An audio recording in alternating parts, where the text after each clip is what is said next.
साधु और वासना मुक्ति दो महत्वपूर्ण अवधारणाएं हैं जो भारतीय संस्कृति, धर्म और दर्शन का आधार रही हैं। साधु एक ऐसा व्यक्ति होता है जिसने सांसारिक मोहमाया, वासनाओं और भौतिक सुखों का त्याग कर दिया है। वहीं वासना मुक्ति का अर्थ है इंद्रियों और मन के द्वारा उत्पन्न इच्छाओं पर नियंत्रण और आत्मिक शुद्धि प्राप्त करना। इन दोनों अवधारणाओं का गहरा संबंध अध्यात्म, योग, ध्यान और मोक्ष से है। साधु का अर्थ और परिभाषा। साधु शब्द संस्कृत भाषा का है जो साध्य शब्द से निकला है। साध्य का अर्थ होता है उच्चतम लक्ष्य और साधु वह व्यक्ति होता है जो इस लक्ष्य की प्राप्ति के लिए अपने जीवन को समर्पित करता है। साधु के मुख्य लक्षण: 1. सांसारिक त्याग। साधु भौतिक सुख सुविधाओं का त्याग कर देता है। 2. संयम और तपस्या। साधु का जीवन संयमित होता है जिसमें इंद्रियों पर पूर्ण नियंत्रण होता है।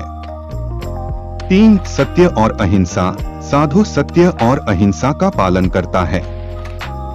4. ध्यान और साधना। ध्यान, योग और मंत्र जाप में लीन रहते हैं। 5. भिक्षाटन। अपना जीवन भिक्षा पर निर्वाह करते हैं।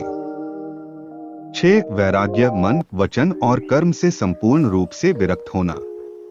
साधु के प्रकार: सन्यासी साधु जिन्होंने गृहस्थ जीवन का त्याग कर दिया है।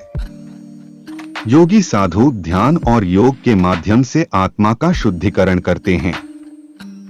भक्ति मार्गी साधु ईश्वर की भक्ति में लीन रहते हैं। वासना मुक्ति का अर्थ। वासना शब्द संस्कृत के वस धातु से निकला है जिसका अर्थ है इच्छा, तृष्णा या कामना। वासना का संबंध मुख्य रूप से इंद्रियों से होता है जो भौतिक सुखों की प्राप्ति के लिए व्यक्ति को प्रेरित करती है। वासना के प्रकार: 1. काम वासना, शारीरिक सुख की इच्छा। 2. धन वासना, धन और संपत्ति की लालसा। 3. प्रतिष्ठा वासना, मान, सम्मान और प्रसिद्धि की तृष्णा। भोग वासना, स्वाद, ध्वनि, दृश्य आदि इंद्रिय सुखों की लालसा। वासना मुक्ति का अर्थ। वासना मुक्ति का अर्थ है इन सभी इंद्रिय इच्छाओं और तृष्णाओं से ऊपर उठना। इसका उद्देश्य आत्मिक शुद्धि और मोक्ष की प्राप्ति है। साधु और वासना मुक्ति का संबंध। साधु और वासना मुक्ति का अटूट संबंध है। एक सच्चा साधु वही होता है जिसने वासना मुक्ति प्राप्त कर ली हो। 1. त्याग और विरक्ति। साधु का जीवन वासना रहित होता है। उन्होंने सभी सांसारिक इच्छाओं का त्याग कर दिया होता है। 2. आध्यात्मिक उन्नति। वासना मुक्ति के बिना साधुता अधूरी मानी जाती है। 3. योग और ध्यान। साधु ध्यान और योग के माध्यम से वासना पर नियंत्रण करते हैं। 4. शास्त्रों का ज्ञान। भगवद गीता, उपनिषद और योग सूत्रों में वासना मुक्ति का मार्ग बताया गया है। वासना मुक्ति के उपाय: 1. ध्यान और साधना। प्रतिदिन ध्यान और साधना करने से इंद्रियों पर नियंत्रण होता है। मन शांत और संयमित रहता है। 2. योग का अभ्यास। योग में प्रत्याहार और धारणा जैसे चरण वासना मुक्ति के लिए महत्वपूर्ण हैं। योगासन और प्राणायाम से मन को नियंत्रित किया जा सकता है। 3. ज्ञान मार्ग। उपनिषद और गीता का अध्ययन कर वासना के नकारात्मक प्रभावों को समझना। आत्मा और परमात्मा के ज्ञान से वासना का क्षय होता है।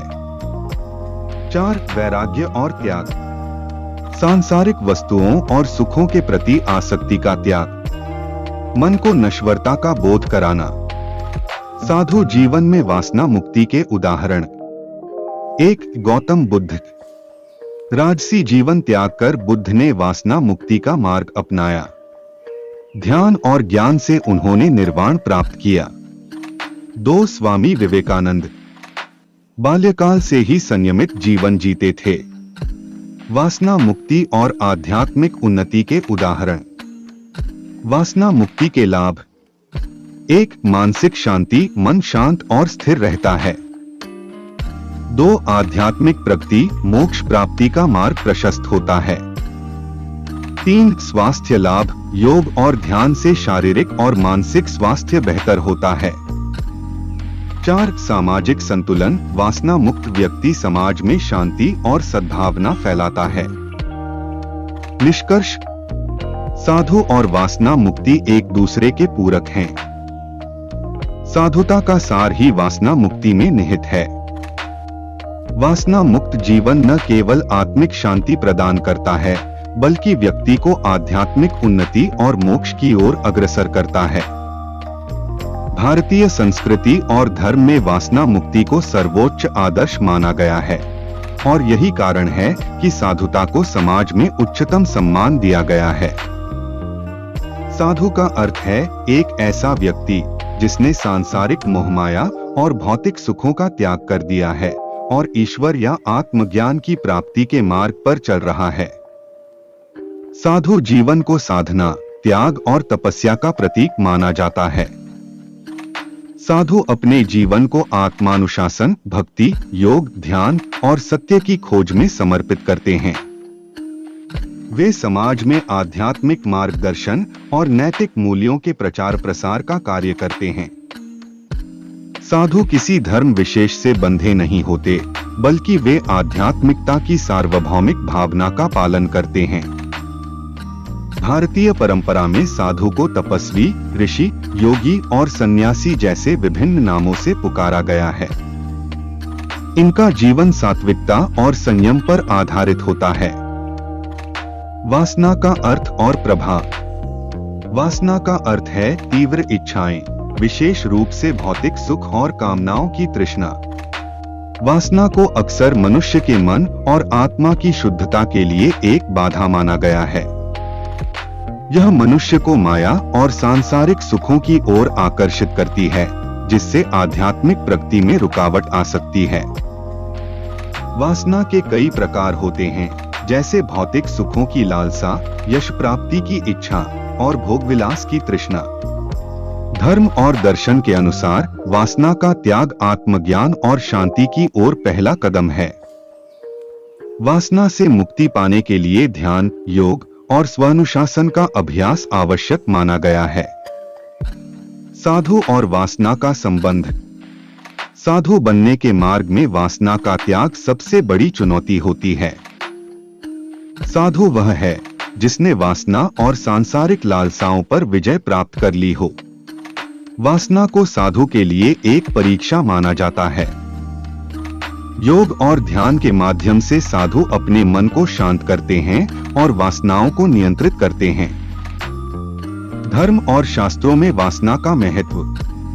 भारतीय धर्म ग्रंथों जैसे भगवद गीता, उपनिषद और वेदों में वासना को आत्मा की शुद्धता में बाधा बताया गया है। भगवद गीता में कहा गया है कि वासना क्रोध और मोह का कारण बनती है, जो मनुष्य को अधोगति की ओर ले जाती है। वहीं वासनाओं से मुक्ति पाने वाले व्यक्ति को परम शांति और मोक्ष की प्राप्ति होती है। निष्कर्ष, साधु और वासना का संबंध आत्मसंयम और त्याग की गहरी प्रक्रिया को दर्शाता है। साधु का जीवन वासना से मुक्ति और आत्मज्ञान की प्राप्ति का उदाहरण है। वासना का त्याग करके ही साधु सच्चे अर्थों में आध्यात्मिक शांति और संतुष्टि प्राप्त कर सकता है। साधु और वासना के इस संतुलन को समझना ही मानव जीवन का मुख्य उद्देश्य है।